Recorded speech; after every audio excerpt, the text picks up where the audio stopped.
putting people right on the spot. My girl Chesley, yes, because we were talking about you the other day. You was asking questions about BBD, so I'm not gonna let y'all get out the studio. I got them live in the building. Ask them what you want. The question is, where do you think the world of R&B and boy bands is going? You guys kind of answered this a little earlier. I think I touched on it, but it seems like the Drakes, those are the new R&B, but they're not really R&B. Where do you see R&B going for the future?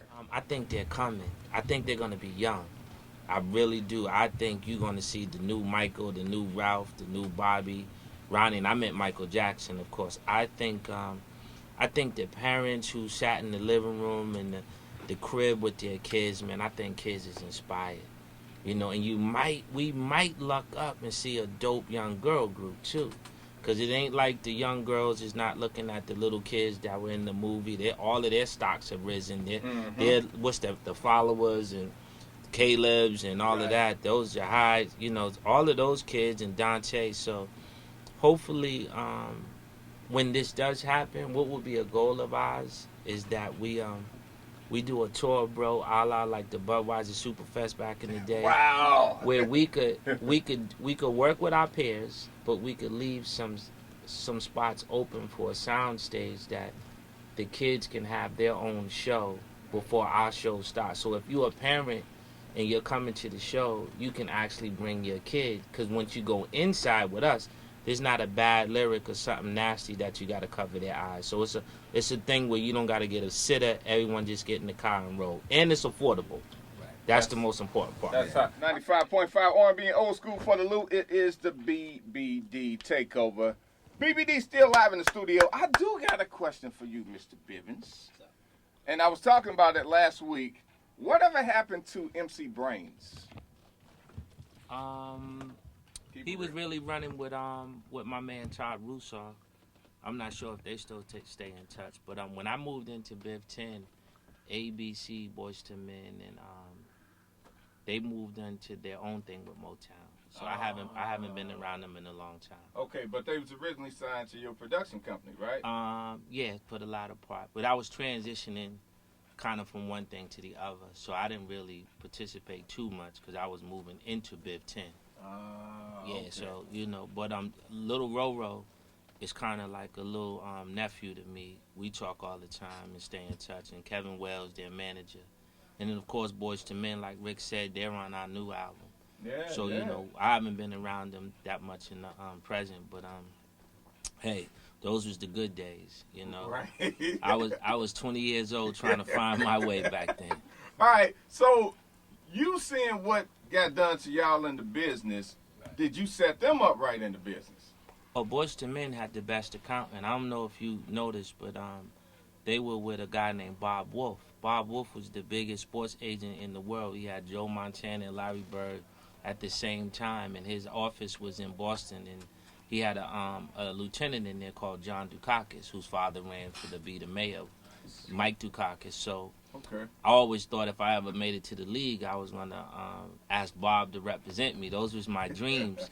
And we were friends. Right. So when they got together, the first place I took them to was the Bob's office so that they can have the best representation. Because you got to think the 49ers and the Celtics in the 80s was on fire. Yeah, big time. So they had the best person in terms of sports who was dealing with money and iconic stars.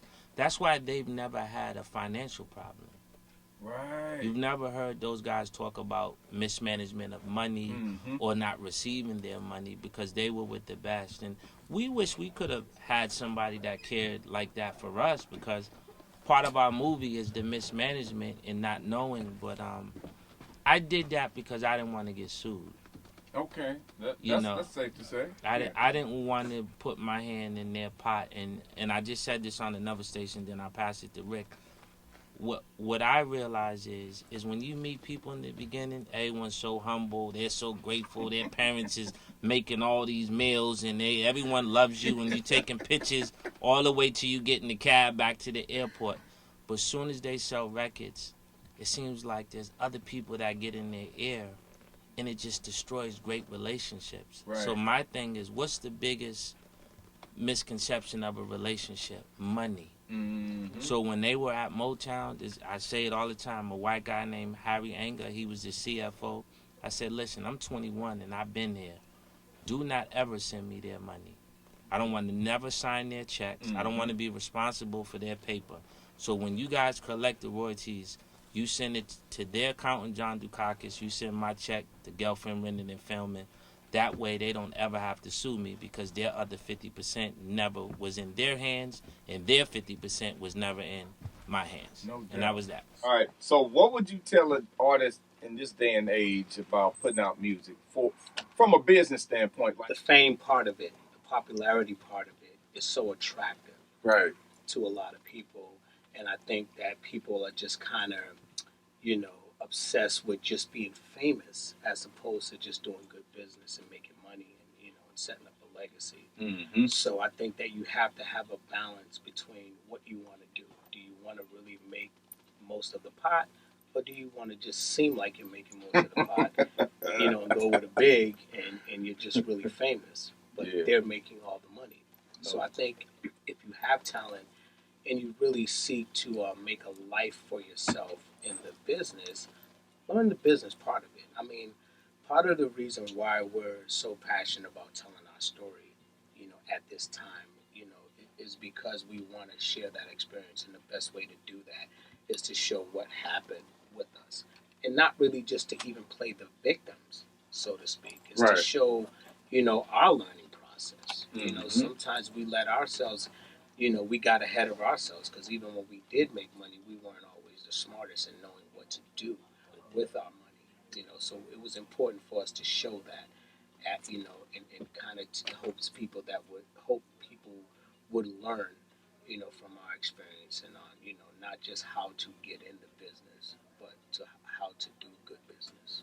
Rick, hey, I salute you for opening up on that story. I was like, wow, because people ain't opening up like that, man. Yeah, man. And I think that what someone told me, when I was struggling, to get help, asking for help was the hardest thing for me to do, because I was trying to save face and look good. Right. And someone said, "Look, bro, you can't save your face and your ass at the same time." That's real. That's real. And someone did it for me. Someone showed me how to do it. So not just for just the glitz and the glamour of telling the story, was to just show people that, look, I'm a human being. There's someone out there that can relate to what you're going through. And if you could just get past that part of worrying about what people are going to think and, being criticized and being judged, there's a whole new world there for you if you could just open up and let people in.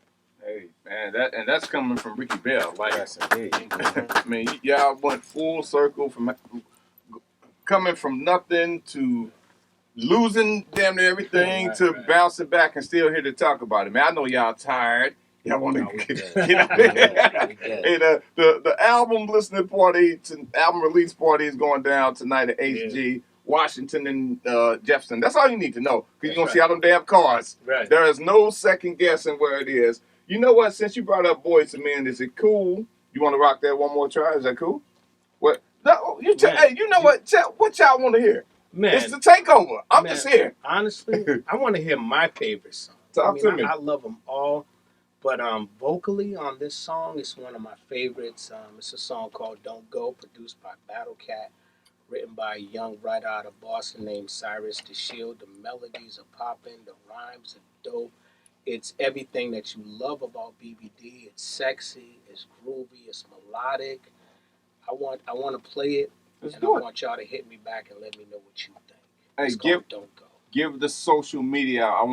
Everybody got it in the world. We go down the line. We are official Bell Biv Devoe, Instagram official BBD, on Twitter at Mr. Ricky Bell on everything. Yeah, at 617 Mike Biv on Instagram and Mike Biv on Twitter.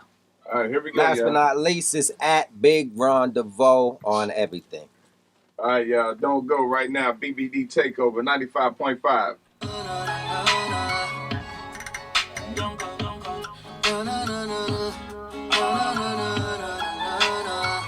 Hold up, you want a solution, but trying to prove me wrong. Why the paranoia? Like I don't give my all to violate you, baby. I just can't love. I know better. without you. Won't you tell me what is it I can do? All right, you know what? I think it's dope that y'all give people a chance to get in your videos. Yeah. Like, what's the next song, and or y'all thinking about putting some listeners in the video? Hey, absolutely. Check it out. You want a chance to be in the Bell Biv Devoe video. You always wanted to be a BBD dancer. Well, here's your chance right here. Post a video of yourself dancing to the Bell Biv DeVoe song called Hot Damn off the Three Stripes album. Our IGs posted to official Bell Biv DeVoe on Instagram, or just tag us Hot Damn in your video. Hot Damn. Yeah. All right? Post a video, and that might be your chance to be featured in a Bell Biv DeVoe You video. gonna play that one? Here's the song right now. It's called Hot Damn off the Three Stripes album. Get your choreography together. Post it now. Here we go. I know. I need you near. 95.5 R&B and old school for the Lou. DJ Kut in the building. It is the BBD takeover right now. Somebody, I think the whole station is here today. Like, usually everybody's on the other side. We have every department over here, but I don't have a problem with that, man, because royalty is in the building, and the dope thing about it, y'all humble about it, man. Y'all don't walk around throwing your weight. We have had some artists come through here, and I just look at them like, y'all the new ends, because royalty has been through here a few times, and y'all just humble, man. Mike Biv, y'all out here eating cake and stuff. It's all good. You know what I'm saying? It's a celebration. When you've been around for over 33 years, and you know this, we consider like this our third stripe, our third time around. You just have a new appreciation for it, a new happiness, and just a whole new gratitude for everything, man. Because we don't take it for granted, man. We've seen a lot of artists come and go, man. We used to open up for some of the biggest names in the industry. No doubt. And when we first started off, this wasn't our plan. We just wanted to make a little money so we could stay out of our parents' pockets and make some girls scream, and you know, just God just had bigger plans for us. So, man, we are just trying to embrace it all. We're trying to share our experience along the way and help as many people as we can, and leave a legacy for our families, man, and then you know, just give our fans, you know, just show them, you know, our gratitude for just supporting us. So speaking of new people, period, are y'all dealing with any new groups? I know Biv always got his hands. Don't you? You was dealing with a little young group, right? Yeah, the kids from Boston. They're actually Really? they're actually in the they're actually in the movie. The scene in the talent show when they're doing the Blue Magic song Spell. Brooke invited them out to L.A. Okay. So they got their hair in the curls and the back in the day outfits. So they're just home feeling like super, super proud, and just the city is happy because they are the only ones in the movie from the city of Boston. Okay. So I know y'all getting flooded now with groups and. I mean, what's y'all dealing with them? What's up? We just feel like you can only do so many things great to a certain extent, man. Right. And we're looking forward to selling this Bell Biv DeVoe Three Stripes LP right now, and wrapping things around as far as New Edition is concerned. Before the end of February, we're actually going in the studio, all 6 of us, to cut a new record, and we're going to put that on the LP with all the classic stuff, because the resurgence of our music is incredible. When you look at our history, we got 10 albums that are in the top 30 right now, you know, and songs galore that are still making money. So revisiting all of that is just an amazing situation that's on the table right now. And when you look at the movie and some of the things that we were able to get out of it, from myself on the real estate side and the wedding being a part of it, that kind of wrapped things around and brought us all together. So we're going to do some things as far as that's concerned. You know, and Ricky, like you said, with him announcing what it was that he was challenged with, we're taking that across the country and making something happen to be able to save lives and do stuff with that. And of course, Mike as the businessman and opening all of our eyes to stuff that we was missing out on. We're definitely going to get to that as well. But it's a step at a time, but we're looking at helping each other and our passions moving forward. So there's a whole lot to come in 2017, but it's one step at a time because, you know, you can only do so many things great, and we want to be great at what we do. Hey, thank y'all for coming through. Go get some food.